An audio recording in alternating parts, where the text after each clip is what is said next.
मेरी बात सुन लीजिए। जिस उम्र में ना आपको गली मोहल्ले का आदमी नहीं जानता था ना, उस वक्त में मैं टीवी चैनल पर जाता था। मुझे मत बताइए कि मुझे बुलाते नहीं बुलाते, मुझे जाने की तरफ। मेरी बात सुन लीजिए, मैंने सबसे पहले आपको क्या बोला कि हिंदुओं के ऊपर गोली चलाई जा रही थी। मंदिर के अंदर हिंदू ही तो होगा, मुसलमान तो होगा नहीं। आपकी तो सोचने की जो क्षमता है वो खराब हो चुकी है, आपकी आदत खराब है। और आप जैसे सड़क छाप पत्रकार ने इस देश के अंदर दंगा भड़काने का काम कर रखा है। मैं आपको बता दूं, अगर वो दंगे हुए उसका सबसे बड़ा जिम्मेदार अगर इस देश में कोई है तो इस देश की वो मीडिया है, जो सुबह 8 से रात 10 बजे तक हिंदू और मुसलमान कराने के लिए मंत्री है, वो खुद संभाल लेंगे। हाँ, अगर अमित शाह संभाल लेते ना तो इस देश की महिलाओं को निर्वस्त्र नहीं किया गया होता। इस देश के अंदर महिलाओं को निर्वस्त्र किया जा रहा है, जहां नरेंद्र मोदी जी विश्व गुरु देख रहे हैं। पहले मणिपुर, अब हरियाणा का मेवात का इलाका, लोग कह रहे हैं कि मिनी पाकिस्तान है ये।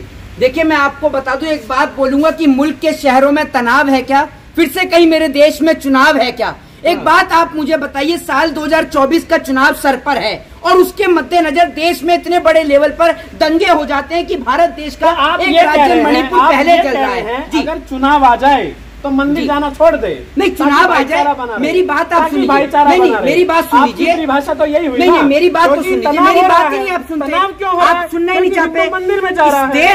इस देश के अंदर जब मंदिर पे जाए चाहे मस्जिद पे जाए, आज तक कभी प्रधानमंत्री के या मुख्यमंत्री के काफिले पर तो पत्थर गिरे नहीं। जब हिंदुओं की इतनी बड़ी विशाल शोभा यात्रा निकल रही थी तो क्या हरियाणा की पुलिस या हरियाणा के मुख्यमंत्री उनको वह सिक्योरिटी प्रोवाइड नहीं करा सकते थे? छतों के ऊपर अगर 4 स्नाइपर खड़े कर देते तो कहीं से पथराव भी नहीं होता।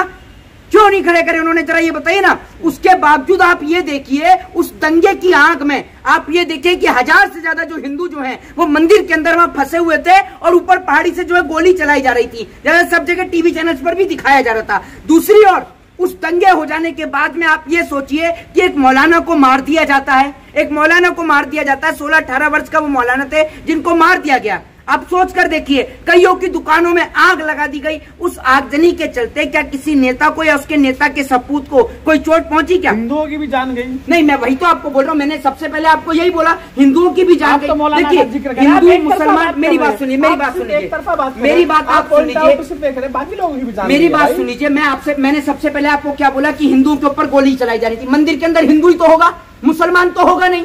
आपकी तो सोचने की जो क्षमता है वो खराब हो चुकी है, आपकी आदत खराब है। और आप जैसे सड़क छाप पत्रकार ने इस देश के अंदर दंगा भड़काने का काम कर रखा है। मैं आपको बता दूं, अगर वो दंगे हुए उसका सबसे बड़ा जिम्मेदार अगर इस देश में कोई है तो इस देश की वो मीडिया है, जो सुबह 8 से रात 10 बजे तक हिंदू और मुसलमान चलाती है, सच्चाई दिखा रही है। एक बात आप मुझे बताइए, यात्रा निकल रही थी तो आप क्या चाहते हैं? सावन के महीने में हिंदू की अगर कोई आस्था है वो तो ताकि भाईचारा खराब ना हो, इसीलिए वो अपनी यात्रा ना निकाले। एक सुन लीजिए मेरी बात सुन लीजिए। ताजिया में भी तो एक यात्रा मैंने सुन लीजिए, ताजिया में जाते होंगे। एक मेरी बात सुन लीजिए। एक यात्रा में मैंने देखी, एक यात्रा निकल रही थी हिंदू भाइयों की, एक बहुत बड़ी यात्रा निकल रही थी। उस यात्रा के चलते होता क्या है कि बीच में एक मुस्लिम भाई का जनाजा जा रहा होता है, तो सारे हिंदू भाई ढोल और ताशों को बंद कर देते हैं और उस मुस्लिम भाई के जनाजे को निकलने देते हैं, उसको निकलने का रास्ता देते हैं। तो इस देश का आम नागरिक लड़ना नहीं चाहता है, इस देश का आम नागरिक बिल्कुल नहीं लड़ना चाहता। लेकिन आप सोच कर देखिए, इनको लड़ा कौन रहा है?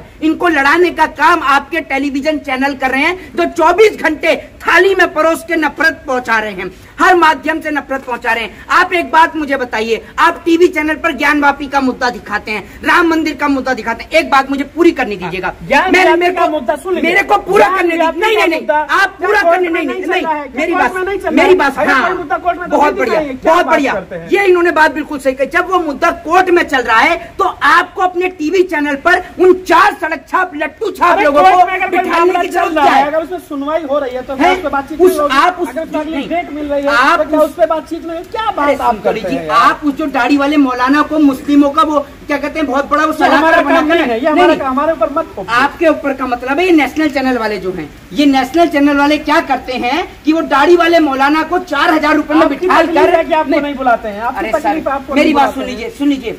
जिस उम्र में ना आपको गली मोहल्ले का आदमी नहीं जानता था ना, उस वक्त में मैं टीवी चैनल पर जाता था। मुझे मत बताइए कि मुझे बुलाते नहीं बुलाते, मुझे जाने की जरूरत भी नहीं है। सुन लीजिए, मुझे जाने की जरूरत भी नहीं है। आप यहाँ पर आ रहे हैं ना दिल्ली में, मेरे को आप ये बताइए, मेरे को आप ये अरे मेरी बात तो सुनिए। मेरे को आप ये बताइए, वो जो 4 लोग बिठाल रखे हैं मंदिर और मस्जिद की नाम की डिबेट को लेकर, इनको पता क्या है जब कोर्ट में फैसला चल रहा है तो आपस में लड़ाने की जरूरत क्या है? वो 4 मुर्गे लड़ाकर देश का माहौल खराब है। मोहित शर्मा को बुलाया जाए, बाकी किसी को हाँ, और कहीं भी देश में अगर शांति हो, अशांति फैलाने के लिए इन जैसे सड़क छाप पत्रकारों को बुलाया जाए। देश में अशांति फैलाने के लिए सबसे नंबर 1 है ये लोग। कहीं पे अगर कोई लोग शांति से जीवन व्यतीत कर रहे हो, किसी को अपने देश में आग लगवानी हो, तो भारतीय गोदी मीडिया से संपर्क करे। अपने देश के अंदर आंतरिक दंगे लगवाने के लिए, हिंदू मुसलमान कराने के लिए मंत्री है, वो खुद संभाल लेंगे। अगर अमित शाह संभाल लेते ना तो इस देश की महिलाओं को निर्वस्त्र नहीं किया गया होता। इस देश के अंदर महिलाओं को निर्वस्त्र किया जा रहा है, जहां नरेंद्र मोदी जी विश्व गुरु बन गया। आपको क्या लग रहा है मेवात में क्यों हुआ दंगा? क्या क्या पीछे इसके आपको गणित समझ में आ रहा है? इसके पीछे की जो गणित है, वो जो वीडियो बनाकर डाल रहे हैं कि जीजा आ रहा है, ये बोलने की भाषा है? किसके जीजा हो तुम भाई? किसके जीजा हो? उनको उठाकर पुलिस को बंद करना चाहिए। उनके ऊपर देशद्रोह आईपीसी की धारा 121 और 124 के तहत देशद्रोह राजद्रोह दोनों का मुकदमा उनके ऊपर दर्ज होना चाहिए। आप कह रहे मोनू मानेसर ने भड़काया? भाई जो भी लोग वीडियो बना रहे हैं, एक बात आप मुझे बताइए, इनके वीडियो बनाने की वजह से ही तो मैं समझता हूं कितना बड़ा दंगा हुआ। और उसके साथ साथ जिन भी ये मुसलमानों ने पत्थर फेंकने का काम किया है, इनको भी कड़ी से कड़ी सजाओ, दोनों को कड़ी से कड़ी सजाओ, ताकि दोबारा हिंदू मुसलमान के भाईचारे के बीच ये आग लगाने वाला कोई पैदा ना हो सके। लेकिन अब एक चीज लगातार चल रही है, लोग कह रहे हैं कि जो दंगा हो रहा है इसमें कुछ लोग हैं जो दंगा कर रहे हैं जी। और एक चीज सोशल मीडिया पे लगातार चलेगी, जो जाट समाज है वो बिल्कुल भाईचारे की भूमिका में है इस पूरे मुद्दे में। आप बिल्कुल है। अरे जाट समाज आप देख रहे हैं, महापंचायत करके कह रहा है, बजरंग दल को, विश्व हिंदू परिषद को, दोनों को कह रहा है भाई साहब जाट जो है वो जमीन से जुड़ा व्यक्ति है, वो किसान आदमी। उसने देखा नहीं कि जब हमारी बहनें सड़कों पर बैठी हुई थी जंतर मंतर पर, तब ये बजरंग दल वाला और विश्व हिंदू परिषद वाला कोई भी उठकर नहीं आया? तो जाटों ने देखा नहीं? जाटों ने तो देखा ना। तो जाट तो समझते हैं कि इस देश का और वहां के जो लोग हैं, हरियाणा के नूह से लोग लगातार पलायन कर रहे हैं सर, पलायन कर रहे हैं लोगों से। मैं आपको बताता हूँ, सुन लीजिए मेरी बात। हरियाणा के कुछ लोग जो, और हमारे आज कुछ साथी भी हरियाणा गए हैं, हरियाणा के नूह से लोग पलायन कर रहे हैं। और वहां पर रहने वाले जो जाट समुदाय के लोग हैं, उन्होंने हमसे फोन पे भी यही कहा कि मोहित भाई हम हरियाणा को इस नफरत की आग में जलने नहीं देंगे। जब तक हम जीवित हैं इस देश के लिए अपना खून बहा देंगे, लेकिन इस देश को नफरत में नहीं जलने देंगे। तो ये जाट लोगों का कहना है। मोहित शर्मा जाएंगे मेवात में? क्यों नहीं जाएंगे? और मैं आपको बता, सुन लीजिए, हिम्मत की आप बात कर रहे हैं। अरे हिम्मत की आप क्या बात कर रहे हैं? सुन लीजिए, जो हमारे लोग हैं जाट समाज के जो लोग हैं, वो भी तो हमारे भाई हैं। वो जाट समाज के लोग अपनी भूमिका अदा कर रहे हैं, वहां पर रहकर वो भूमिका अदा कर रहे हैं और लगातार प्रेम और भाईचारे का मैसेज दे रहे हैं। लोग कह रहे हैं कि मेवात मिनी पाकिस्तान बन गया है, क्या आपको डर लगता है मेवात कैसे बन गया मेवात मिनी पाकिस्तान? इतने सालों से वहां पर हिंदू मुसलमान एक साथ रह रहे हैं। एक पत्रकार है ऑनलाइन न्यूज इंडिया के धर्मेंद्र,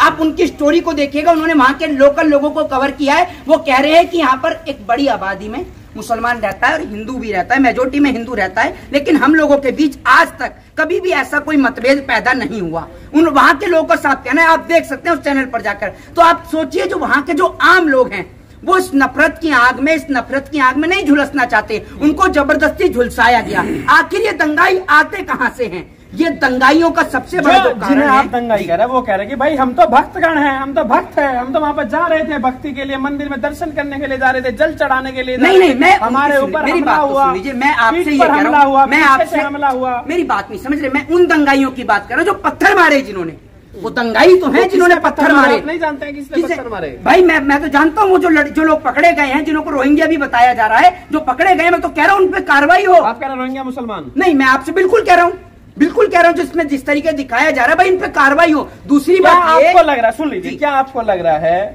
देश में जी शोभा यात्रा निकालने के लिए या तो हिंदू घर बैठ जाए? क्यों बैठ जाए? ताकि भाईचारा बना रहे। नहीं, क्यों बैठ जाए? क्या इस देश में क्यों यात्रा नहीं निकल पा रही? अच्छा, एक बात आप सुन लीजिए, आप मानसिक संतुलन से परेशान हैं, आपका मानसिक जो संतुलन है वो खराब है। इस देश में ये कह रहे हैं कि हिंदू घर बैठ जाए, शोभा यात्रा ना निकालें। कोई इस बेवकूफ पत्रकार को ये समझाए कि ये देश, मैं जवाब दे रहा हूँ, तर्क दे रहा हूँ, क्योंकि हथियार लेकर निकल रहे हैं। 47 में ये देश आजाद हुआ, 47 से पहले भी शोभा यात्रा निकलती थी और आज तक निकल रही हैं। तो साल 2014 के बाद से क्या हुआ कि हर जगह दंगे होते हैं, क्योंकि इस देश में नफरत पैदा करी एक सरकार ने, जिस नफरत की आग में देश झुलस रहा है। और हमारे देश का राजा बाबू चुनावी यात्रा कर रहा है, एक और महिलाओं को निर्वस्त्र कर दिया। राजा बाबू पता नहीं कहां है, राजा बाबू बोलने को तैयार नहीं है। राजा बाबू कौन है? नरेंद्र मोदी जी, नरेंद्र मोदी इस देश के राजा बाबू प्रधानमंत्री। समझ रहे हैं ना? लोग तो कहते हैं राहुल गांधी युवराज है, राजा बाबू अरे है। राजा बाबू नरेंद्र मोदी है, जो आदमी 4 बार दिन में कपड़े बदल रहा है, 10-10 लाख का सूट पहन रहा है, तोते और मोर को दाना डाल रहा है। जनता भले ही भूखी मरे, लेकिन तोते और मोर को बराबर दाना डाल रहा है। वो ऐसे व्यक्ति हैं जो दिल्ली के अंदर बैठक करते हैं चुनावी 2024 को लेकर, लेकिन हरियाणा के अंदर इतनी बड़ी घटना घटित हुई, देश के प्रधानमंत्री पार्लियामेंट में नहीं बोले। मणिपुर की घटना को लेकर मानते हैं हिंसा के लिए। मोदी जी तो बोलते ही नहीं है। मोदी जी प्रधानमंत्री है, अभी पे किसी का लड़ाई झगड़ा हो जाए, किसी का गुत्तम गुत्ता हो जाए, अभी मोदी जी ये देख लीजिए, मोदी जी गली में किसी का झगड़ा, सड़क छाप अंधभक्त और इस देश की चाटुकार गोदी मीडिया और इस देश के दलाल पत्रकार दिखा रहे थे मोदी जी ने रसिया और यूक्रेन का युद्ध रुकवा दिया। मोदी जी से हरियाणा और मणिपुर शांत नहीं कराया जा रहा, वो रसिया और यूक्रेन रुकवाएंगे। घर में नहीं खाने को, चलिए अम्मा भुनाने को, वो हिसाब है। अंतर्राष्ट्रीय नेता है मोदी। अंतर्राष्ट्रीय नेता कितने अंतर्राष्ट्रीय देश आप घूमिए, अंतर्राष्ट्रीय नेता है तो अंतर्राष्ट्रीय ही भेज दो। इस देश को तो बख्श दो कम से कम, क्यों इस देश की लुटिया डुबाने में लगे हो? तो मोदी जी से इतना खफा है। अरे मोदी जी से खफा क्यों ना हो? बेटियों को देश में निर्वस्त्र कर दिया मोदी जी का, आपका चेहरा लाल हो जाता क्यों नहीं होगा सर? बिल्कुल आएगा, क्योंकि नरेंद्र मोदी जी इस देश के प्रधानमंत्री, पार्लियामेंट में विपक्ष इंतजार कर रहा है। जब बेटियों को निर्वस्त्र कर दिया, देश का राजा बाबू पार्लियामेंट में बोलने को तैयार नहीं है। मोदी जी से नफरत। गरीब माँ का बेटा प्रधानमंत्री बना, गरीब माँ का बेटा। आपने देखा है मोदी जी को भीख मांगते हुए? है आपने दी थी? आपके किसी पूर्वज ने मोदी को भीख दी थी? आप मोदी जी के क्लासमेट हो क्या हो? आप मोदी जी के गरीब माँ का बेटा, गरीब माँ का बेटा, गरीब माँ का बेटा ना, गरीब माँ का बेटा विदेश में चला जाता है, सड़क पे भीख मांगने वाला कौन सा विदेश गया? मोदी जी विदेश चले गए थे, आपको पता नहीं है?